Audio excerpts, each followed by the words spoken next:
오늘은 유예된 심판, 유효한 은혜라는 제목으로 함께 말씀을 나눠보도록 하겠습니다. 우리가 살아가는 사회는 늘 기한이 있습니다. 냉장고에 있는 유제품도 유통기한이 있죠. 또 여러분들이 복용하는 약도 복용기한이 있습니다. 심지어 우리가 살아가는 이 지구도 환경 문제 앞에서 유효기간이 있다라고 환경론자들이 얘기하곤 하죠. 학생들이 있다면 시험기간이 있을 거고요. 직장인들은 프로젝트 마감일이 꼭 있습니다. 이 세상을 살아가는 모든 사람들에게는요, 반드시 인생이 끝나는 삶의 유효기간이라는 것이 있습니다. 그래서 우리는 기한을 정해놓고 살아가는 사람들입니다. 중요한 것은 기한이 있는 삶 속에서 우리가 과연 어떻게 살아가는 것이 잘 살아가는 것일까 고민할 수밖에 없습니다. 우리가 그 기한을 어떻게 바라보느냐에 따라서 삶의 결과는 극명하게 갈리게 됩니다. 우리에게 기한이 정해져 있다는 사실이 때로는 바르게 살아가기도 하지만 때로는 좀 기한이 많이 남았네 라는 생각 때문에 게을러지게 만들기도 하죠. 그래서 기한을 대하는 우리의 태도가 너무나도 중요합니다. 우리가 살아가는 인생에는 반드시 끝이 있다 그랬습니다. 그리고 이러한 삶을 성경은 종말이다라고 말하고 있습니다. 사실 이 종말이라는 말을 들으면 무섭기도 하고 두렵기도 합니다. 그래서 대부분의 사람들은 종말을 좋아하지 않습니다. 우리 성도님들, 종말을 하면 떠오르는 어떤 이미지가 있으십니까? 많은 사람들이 사이비 단체가 떠오른다고 하더라고요. 그런 영화, 드라마가 많이 있기 때문이 아닐까 생각합니다. 종말하면 세상이 완전히 파괴되고 끔찍한 상황 가운데 놓이게 되는 것으로 우리는 늘 이미지로 각인되어 있습니다. 그래서 대부분의 사람은 종말을 안 좋은 이미지로 생각하죠. 다양한 분야에서 이 종말이라는 단어를 사용하는데 대부분이 부정적인 언어로 사용을 합니다. 노동의 종말, 부동산 시장의 종말, 문명의 종말. 그러니까 무언가 완전히 끝나버렸다라는 부정적인 의미를 사용할 때 이 종말이라는 단어를 갖다 붙이죠. 이것이 세상이 바라보는 종말의 관점입니다. 하지만 예수님을 믿는 우리 그리스도인들은 조금 다른 관점을 가져야 되겠죠. 세상의 끝으로 종말을 바라보지 않습니다. 우리는 세상의 새로운 시작으로 종말을 바라보는 사람들입니다. 그리고 그것을 가장 잘 보여주는 성경이 요한계시록이라고 할 수 있겠죠. 대부분 요한계시록은 성경의 마지막에 나옵니다. 그래서 세상의 끝을 보여주는 성경이라고 이해들을 하고 있죠. 하지만 정반대입니다. 오히려 요한계시록은 하나님이 준비하신 세상의 새로운 시작을 알리는, 출발을 알리는 성경이 바로 요한계시록입니다. 그리고 그것을 가장 잘 보여주는 구절이 요한계시록 21장 1절과 2절 말씀이 아닌가 생각해요. 이런 말씀이에요. 또 내가 새 하늘과 새 땅을 보니 처음 하늘과 처음 땅이 없어졌고 바다도 다시 있지 않더라. 또 내가 보매 거룩한 성 새 예루살렘이 하나님께로부터 하늘에서 내려오니 그 준비한 것이 신부가 남편을 위하여 단장한 것 같더라 라고 종말을 소개하고 있습니다. 그러니까 처음 하늘과 처음 땅은 없어졌습니다. 바다도 다시 있지 않게 됩니다. 이것이 종말의 모습은 맞죠. 그런데 이거로만 끝내지 않습니다. 오히려 옛것은 사라지고 새롭게 시작하는 새로운 하늘, 새로운 땅이 나타난다라고 소개하는 것이 요한계시록의 내용입니다. 그러니까 종말은 다시 새로운 것이 임하는 날입니다. 그래서 요한계시록에는 마치 결혼식의 한 장면 같다라고 설명을 하는 것이겠죠. 왜 결혼식을 예로 들까요? 결혼은 뭐죠? 부모에 속해 살아가던 한 사람의 인생이 이제는 부모의 인생을 끝내고 부모로부터 속한 인생을 끝내고 이제는 새로운 가정을 꾸려내는 것처럼 오늘 종말을 소개하고 있는 것입니다. 한마디로 종말의 모습을 마치 새로운 가정의 탄생으로 그림을 그려주듯 우리에게 설명해 주고 있는 것이죠. 이것이 종말을 바라보는 우리의 시각이어야 합니다. 그러기에 종말은 결코 무섭거나 두려운 날이 될 수 없는 것이죠. 오히려 기다렸던 날이고 기쁘게 맞이할 수 있는 날이고 복된 날이 되는 것입니다. 우리는 종말을 어떤 마음과 자세로 기다려야 할까요? 초조하고 두려운 마음이 아니라 기대와 소망하는 마음으로 기다리고 바라보아야 하는 것입니다. 그런데 이러한 마음을 끝까지 갖고 살아가기에는 세상이 우리를 가만히 놔두지 않습니다. 우리가 바라보는 시선에 대해서 온갖 이상한 말들로 우리를 현혹시키거나 두렵게 만들거나 고통스럽게 만들기 때문입니다. 그래서 오늘 본문에도 그것들을 잘 표현하고 있어요. 베드로후서 3장 3절에 보면 세상이 우리를 가만히 두지 않는다고 얘기합니다. 이런 말씀이에요. 먼저 이것을 알지니 말세에, 종말의 때를 말하죠. 조롱하는 자들이 와서 자기의 정욕을 따라 행하며 조롱한다라고 말합니다. 세상의 종말을 기다리는 우리 그리스도인들을 향해서 그 신앙을 지키며 믿음을 굳건히 지키며 살아가는 우리들을 향해서 세상은 뭐 한다고요? 조롱한다는 것입니다. 근데 조롱하는 이유를 그 다음 4절에서 이렇게 소개해요. 이르되 주께서 강림하신다는 약속이 어디 있느냐? 조상들이 잔 후로부터 만물이 처음 창조될 때와 같이 그냥 있다라고 소개하죠. 그러니까 신앙을 지키며 살아가는 우리들을 향해서 세상은 이렇게 조롱한다는 것입니다. 야, 너희가 믿는 말씀, 그 말씀 어디 있어? 거짓이야 라는 것입니다. 하나님의 약속은 결코 이루어지지 않을 거야 라고 말한다는 것입니다. 이 세상을 보면서 이 세상은 여전히 그대로 있을 거야. 그래서 결코 그러한 일들은 일어나지 않을 거야 라고 말하는 것이 세상의 조롱이라는 것입니다. 이런 생각을 가지고 살아가는 사람들은 세상을 바라보면서 이러한 고백을 하곤 하죠. 교회 다녀봤자 별 소용없네. 하나님 믿어봤자 뭐 아무 일도 일어나지 않네. 이것이 세상의 조롱에 빠져 살아가는 사람들의 모습이죠. 때로는 어떤 사람들은 이렇게 그리스도인들을 향해 조롱합니다. 야, 너 그렇게 신앙 지키고 살다가 손해만 본다. 그렇죠. 제가 한 권사님을 예전에 만난 적이 있습니다. 사업하는 권사님이셨습니다. 근데 사업을 하다 보면 이제 이익이 남잖아요. 그럼 세금을 떼야 합니다. 정직하게 세금을 뗐습니다. 그러다 보니 실제로 남는 게 별로 없는 거예요.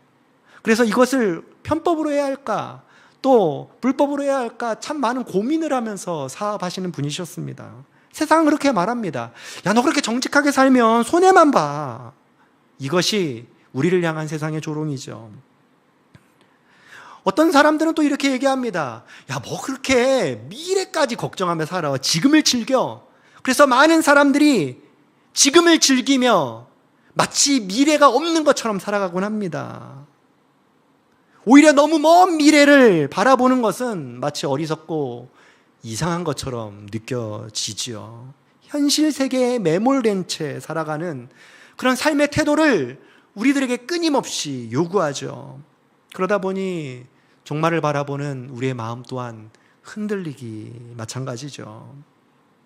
세상 사람들이 말한 그 삶이 더 좋아 보이기 때문입니다. 오히려 믿음을 지키며 살아가는 것이 더 고통스럽기 때문이죠. 나는 아무리 노력해도 잘 안 되는데 오히려 믿음이 없는 저 사람들은 더 잘 되는 것을 보면 마음에 흔들립니다. 하나님의 심판이나 종말이 없을 거라고 조롱하는 그 사람들 말 앞에 우리는 무기력해지곤 하죠. 그런데 성경은 우리에게 분명히 선언합니다. 그들의 말이 거짓이라고요. 그들이 아무리 현혹해도 그 말은 사실이 아니라고요. 그래서 오늘 본문 5절에서 베드로는 명확히 꼬집고 확실하게 이야기합니다. 베드로서 3장 5절 말씀. 이는 하늘이 옛적부터 있는 것과 땅이 물에서 나와 물로 성립되는 것도 하나님의 말씀으로 된 것을 그들이 일부러 잊으려 함이라. 그들이 일부러 잊고 있다는 것입니다. 지금 종말을 무시하고 현세에만 집중하는 것은 사소한 실수가 아니라 일부러 하는 행동이라고 말하는 것이죠. 충분히 들을 수 있는 기회가 있고 하나님의 다양한 방법들을 통하여 하나님은 깨닫게 하심에도 불구하고 그들은 일부러 듣지 않는다는 것입니다. 이것이 세상을 향한 하나님의 직언입니다. 그럼 어떻게 하실까요? 심판하셔야 되잖아요. 일부러 듣지 않는 그 완악한 사람들의 마음을 하나님은 가만히 두고 보셔서는 안 되잖아요. 즉각적인 심판과 종말이 속히 오는 것이 맞죠. 그런데 하나님은 묵묵부답 같아 보입니다. 아무런 행동도 취하지 않으세요. 오히려 하나님이 계시지 않은 것처럼 느껴집니다. 원래대로라면 빨리 이 세상은 끝내고 하나님의 나라가 속히 와야만 합니다. 그래서 이 고통스러운 삶도 빨리 끝나야 하죠. 예수님이 마태복음 4장 17절에 말씀하셨던 것처럼 회개하라. 천국이 가까이 왔다. 천국이 빨리 오는 것이 은혜죠. 그런데 세상에는 아무런 일도 일어나지 않습니다. 바울도 야고보도 요한도 천국이 가까이 왔다. 속히 올 것이다. 끊임없이 반복해서 말씀함에도 불구하고 하나님의 약속은 자꾸만 미뤄지는 것처럼 느껴집니다. 왜 하나님은 심판하지 않으실까? 왜 가만히 두고 보실까? 왜 하나님은 일하시지 않는 걸까?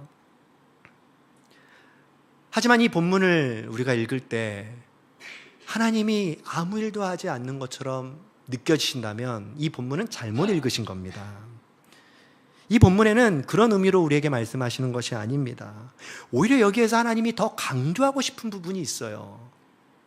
그 부분이 바로 9절에 등장합니다. 우리 9절 말씀 우리 한번 같이 읽어보도록 하겠습니다. 시작. 주의 약속은 어떤 이들이 더디다고 생각하는 것 같이 더딘 것이 아니라 오직 주께서는 너희를 대하여 오래 참으사 아무도 멸망하지 아니하고 다 회개하기에 이르기를 원하시느니라. 아멘. 베드로는 분명히 말하죠. 하나님이 아무 일도 하지 않으시는 것이 아니라 오래 참으시는 것이라고요. 심판과 종말을 유예시키시는 이유가 결국 우리를 살리시고 건지시기 위함이라고요. 한마디로 지금 하나님이 아무 일도 하지 않는 것이 아니라 오래 참고 계시다는 것을 우리에게 말씀해주고 있는 것입니다. 하나님은 충분히 소돔과 고모라처럼 즉각적인 심판을 행하실 수도 있습니다. 그러나 아직 우리의 삶에 하나님이 그러한 일들을 보여주시지 않는 이유는 오래 참고 계시기 때문입니다. 그렇게 오래 참으심으로 말미암아 한 사람이라도 더 건져내시기 위함이죠. 근데 이 오래 참는 게 쉬운 게 아닙니다. 우리가 인생을 살면서 이 오래 참는다는 게 너무나도 고통스럽죠. 성도님들은 하나님처럼 오래 참으실 수 있으시겠습니까? 쉽지 않습니다. 만약 어떤 사람이랑 이게 대화를 한다고 한번 가정해 볼게요. 내가 열심히 말을 합니다. 근데 그 사람이 듣는 둥 마는 둥 해요. 오늘 안 좋은 일 있었나? 이렇게 생각을 하고 넘어갔습니다. 다음에 또 그 사람을 만났습니다. 내가 열심히 말을 했는데 내 말을 무시하는 것처럼 들려집니다. 그럼 여러분들 마음 어떠십니까? 야, 저 사람이랑은 다시 이야기하지 말아야 되겠다.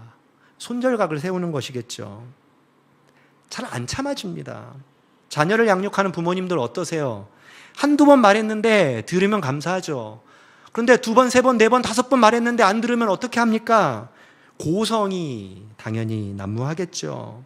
몇 번은 잘 참습니다. 하지만 그것이 계속되면, 그것이 반복되면 잘 참아지지 않는 것이 우리의 습성이에요.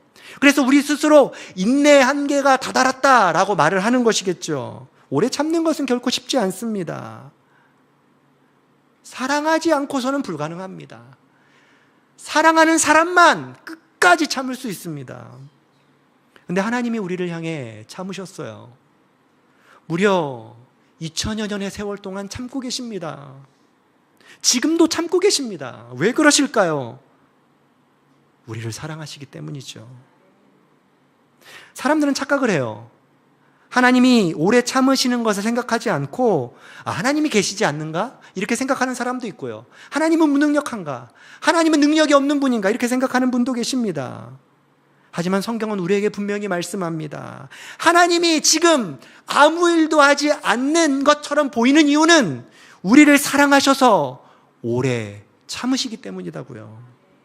만약 하나님이 일하신다면 우리는 살아날 재간이 없습니다. 이 땅에 하나님의 심판이 임한다면 우리는 그 어느 곳에서도 벗어날 수 없습니다. 그럼에도 불구하고 하나님이 지금 즉각적인 심판을 임하지 않으시는 이유는, 그렇게 참으시는 이유는 우리를 살려내시기 위한 은혜의 결정이라는 사실을 여러분들이 기억하셔야 합니다. 그래서 하나님의 기다림은요, 은혜를 주시기 위한 과정입니다. 그렇게 오래 참으심을 통해 지금 우리가 다시 어떻게 새롭게 될 수 있을지, 어떻게 다시 살아날 수 있을지, 어떻게 다시 믿음이 견고해질 수 있을지, 어떻게 한 사람이라도 더 살려낼 수 있을지 하나님이 우리에게 기회를 주시는 것이죠. 시간이 많기 때문에 나중에 해야지 라고 해서 하는 것이 아니라, 시간이 우리에게 조금 유예되었기 때문에 지금 나에게 주어진 기회에 최선을 다하는 삶, 그것이 그리스도인의 삶 아니겠습니까? 기한이 바뀌면 삶의 태도도 달라지게 되어 있습니다. 건강검진들 다 해보셨을 겁니다. 건강검진을 하러 갔는데 뭔가 의사 선생님이 문제가 있는 것처럼 얘기합니다. 우리 다시 한번 한 달 뒤에 재검을 해봐야 되겠는데요 라는 이런 통지를 받았습니다. 그럼 여러분도 어떻게 하시겠습니까? 이전처럼 사시겠습니까? 그렇지 않죠. 생활 습관을 고치기 위해 애쓰는 것은 당연합니다. 지금 우리가 이 세상을 살아가고 있다는 것은 하나님께서 우리에게 주시는 기회가 있다는 것입니다. 삶을 돌이킬 수 있는 은혜의 유효기간이 있다는 것입니다. 그러기에 우리는 더딘 심판 속에서 살아가는 사람들이 아닙니다. 오히려 하나님이 기다리시는 그 은혜 속에서 살아가는 사람들입니다. 하나님은 오늘도 여러분들을 기다리고 계십니다. 우리로 하여금 멸망이 아니라 회개로, 형벌이 아니라 생명으로 돌아오기를 원하며 기다리고 계신다는 것이죠. 그래서 심판이 유예된 시간은 단순한 연장이 아니죠. 오히려 이를 통해 돌이키라고 주어진 은혜의 유효기간입니다. 사랑하는 성도 여러분, 하나님의 심판이 유예된 지금 어떻게 살아가고 계십니까? 하나님의 오래 참으심을 지연으로 오해하면서 살고 계시지는 않으셨습니까?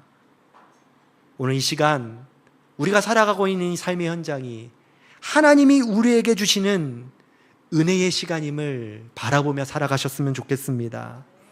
지금까지 스스로 포기하면서 내버려 두셨던 수많은 일들, 또 사람들을 향해 포기했던 그 마음들, 하나님은 끝까지 포기하지 않고 계시다는 그 마음을 다시 품고 은혜의 자리로 나아가셨으면 좋겠습니다. 그러면 우리와 함께 하나님은 그 일들을 진행해 나가실 것입니다. 끝까지 끝난 것이 아니죠. 아니, 오히려 우리에게는 끝이 아니라 새로운 삶의 도전이 기다리고 있습니다. 일본의 한 소녀의 이야기로 오늘 말씀을 좀 마치고자 합니다. 1945년 히로시마에 원자폭탄이 투하가 됐잖아요. 그로 인해서 많은 사람들이 죽고 또 피폭이 되었습니다. 10년 후에 한 12살, 그 당시 12살 된 사사키 사다코라는 소녀가 이 피폭에 의해서 백혈병에 걸리게 됐습니다. 의사에게 진단을 받기로 얼마 못 살 것 같습니다 라는 진단을 받았습니다. 하지만 사다코는 자신의 삶에 대한 희망을 포기하지 않았습니다. 당시 일본 전설에 따르면 이제 학을 1000마리 접으면 소원이 이루어진다라는 그 전설을 이 사다코가 믿고, 어린이였기 때문에 그래서 학을 접기 시작했습니다. 종이학을. 그래서 한 마리씩 접다가 643마리를 접다 세상을 떠나게 됩니다. 그런데 그러한 이야기를 일본의 전역의 사람들이 퍼지게 알게 된 것이죠.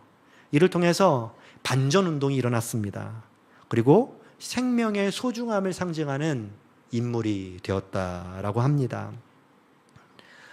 세상의 희망도 이런 변화를 만듭니다. 그런데 우리는 소망을 품는 사람들 아닙니까? 세상의 희망과는 비교할 수 없는 그 영원한 소망이 우리 안에 있지 않습니까? 이 존 파이퍼 목사는요, 희망과 소망의 차이에 대해서 이렇게 설명했어요. 희망은 인간의 불확실한 상황에 대한 기대를 갖는 것이다. 그리고 가능성을 보는 것이다. 이것이 세상이 말하는 희망입니다. 그런데 소망은요, 하나님께서 약속하신 그 미래의 선함이 확실히 이루어질 것을 믿는 믿음이다 라고 얘기했습니다. 우리는 희망을 품는 사람들이 아닙니다. 소망을 확신하며 살아가는 사람들입니다. 단지 생명이 소중하다는 것을 넘어서서 우리는 생명을 살려내는 사람들입니다. 하나님의 오래 참으심으로 말미암아 우리가 구원의 은혜를 경험한 것처럼 여전히 하나님은 지금도 오래 참으심으로 말미암아 또 다른 생명을 살려내길 원하십니다. 그 소망이 우리의 인생 여정 가운데 있다는 사실을 잊지 않으셨으면 좋겠어요. 인생은 끝이 아니라 오히려 새로운 시작이라는 사실을 믿고 그것을 소망하며 주님이 지금도 일하고 계신 그 현장 한복판에 우리도 함께 동참하며 살아가는 우리 동탄 우리는 교회 성도님들 되시기를 주님의 이름으로 소망합니다. 함께 기도하겠습니다. 오래 참으시는 하나님 아버지, 유예된 심판 속에서 우리에게 삶을 돌이킬 수 있는 은혜의 시간을 주시니 감사합니다. 종말을 두려움으로 바라보지 않고 소망을 품고 바라보게 하여 주옵소서. 주님의 오래 참으심이 우리를 향한 사랑임을 깨달아 살아가게 하여 주시고 세상의 수많은 조롱과 유혹 속에 흔들리지 않게 하여 주시며 지금 우리가 살아가는 삶의 현장이 은혜의 때임을 기억하며 깨어 기도하며 믿음으로 살아갈 수 있는 힘과 능력을 우리에게 허락하여 주옵소서. 예수님의 이름으로 기도합니다. 아멘.